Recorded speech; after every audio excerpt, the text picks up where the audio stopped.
how to send via of share mailbox in Outlook. So in this video we are going to learn about, so let's start with the video guys. Before you start, I request you to like this video, hit the like button, subscribe my channel, and don't forget comments below. Okay, so let me open the Outlook here.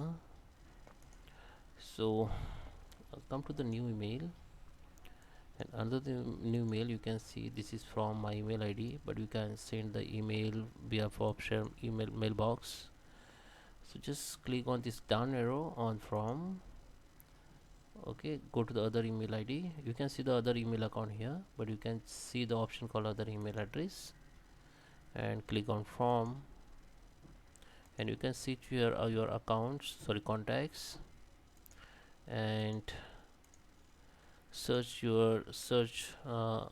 mailbox here. So I just take anyone. For example, you have to just search the mailbox, your share mailbox here. Just select it and just click on OK. Again click on OK. So you can see this is the mailbox or email ID has been changed. Now you can write the email and send. Okay, so I hope you like this video guys. Please subscribe me. Thank you for watching.